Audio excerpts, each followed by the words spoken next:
Hi, and welcome to the sixth video in this C# for Beginners tutorial series. In the last video, we took a look at the void methods and we kind of went over the different variable scopes. So today we're going to be looking at another type of method called the return methods. So these methods will actually return us a value that we can assign to a variable to use later on.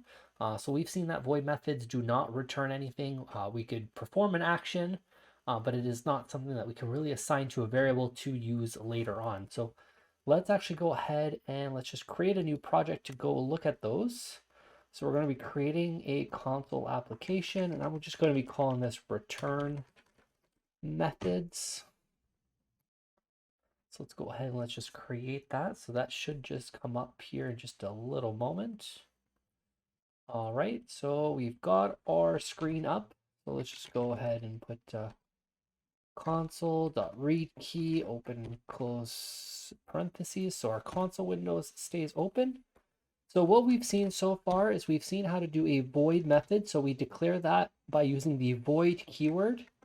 And let's just call our method here, say hello, open and close curly brackets. And we've seen console.writeLine, and then we've written hello there. And we've also seen void methods that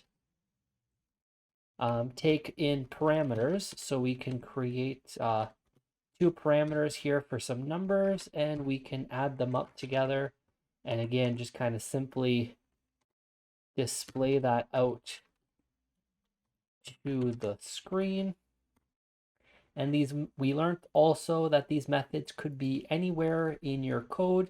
Usually we put them at the bottom, and then we can actually call them from above. So we saw that that was a big difference compared to Python and compared to PowerShell, because those are more like scripting languages. They aren't compiled, whereas C# programs are actually compiled, so you could put your functions at the bottom and then put the main part of your script at the top. So we can say hello, and we just call that, and we can do add up and pass in 2 and 2. And then if we run that here, we are going to see hello there, and we are going to see the number 4 because we are returning those. Well, we aren't returning those, but we are just simply saying in our method console.writeLine, and we are outputting the results. So let's go ahead and let's take a look at return methods. So return methods, kind of like void methods, we have a declaration. And now the declaration on this is going to be very, very similar to how we declare a variable, actually. We are going to put the type that we are expecting our return to be. So if we are returning a integer, so let's use our add method here. So let's do a int add, and then we're going to have our int num1, int num2 for our parameters. So we're adding two numbers together. And here we have our int. And right away, we can actually see that we get a red squiggly. And we can see here that not all code paths return a value. So as soon as we declare a variable type here instead of void, the Visual Studio or C# will automatically expect a return value. So here we could simply do return 1, and that would work because we are now returning an integer. Now, of course, in this case, what we're going to do is we're going to return num1 plus num2. So this is going to return that addition.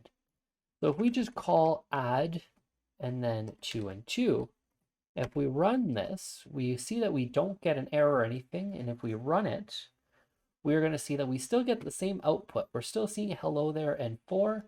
And if we just remove these two and just have our add here, we actually don't see anything. And that's because we're just returning the value. We're not writing it to the console. We are just sending it back. So sending it back, not assigning it to a variable, not necessarily the proper way. Now we could do a console.writeLine here, and then put the add in our little curly brackets, and just wrap that in there, and make sure that we're wrapping our our curly brackets in a interpolated string. So if we do this, we are going to see that we do get the return of 4 now. But what we could also do is we could do int result equals add 2 and 2. And then what we can do is we can do console.writeLine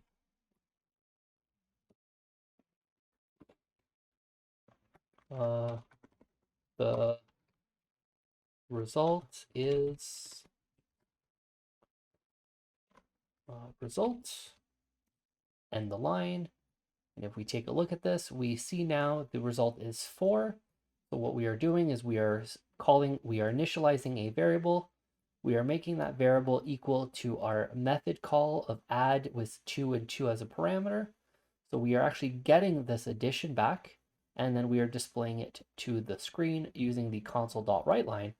But what we would also be able to do is we would be able to use this result later on in our code. If we ever need to reuse it, we could actually reuse it. If we need to call another add based on the result, we can do that as well.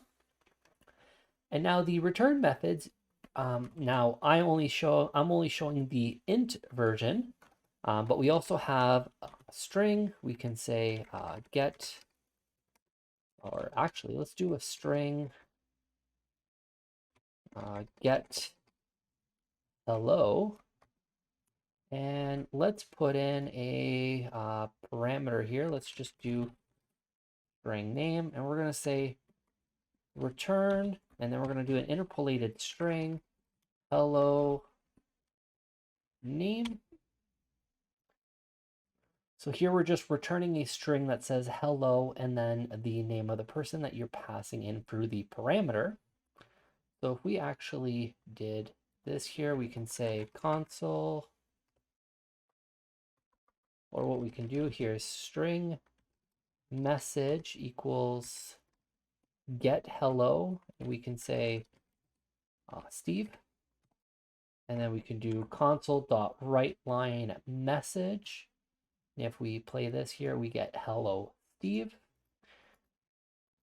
Now, of course, you could actually call it directly again, once again, in that console WriteLine. You could simply do a get hello, and then we're going to just put in a different value here. Josh here. So hello, Josh. So as you can see, there's a lot of different ways that we can then call these. And the benefits, again, is you're returning a value, so you can assign that to a variable and always go back to it later on.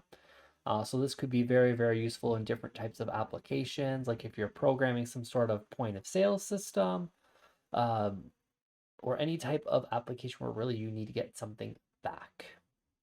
And then, of course, you would be able to do a double. So this would, of course, expect always a double as a return value. Any type of variable type you can also return in a method or function. And again, the same rules for the scopes do apply as here. So that is pretty much it for the return functions. Now you guys know how to create void functions and return functions. So that is pretty much going to be all you really need now to get set up and start making some bigger applications now later on. So we're going to be taking a look at how to get user input and then also error handling on that user input, because we know that users might not always put what we want in there. And then we're going to start looking at some different decision statements and some loops to be able to create some more advanced functions. And once we have those down, we're going to be taking a look at a little bit more advanced data types, and then hopefully we can get into some GUIs with C#, and then we can start implementing our REST-PS through API calls with C#. So if you guys have any questions or comments, please leave them down below in the comment section. If you guys have a specific topic that you guys would like me to cover, leave that down in the comments section below as well. And make sure to hit that subscribe button and that like button and hit that notification bell to be notified when the next video comes out. I will see you guys on the next video.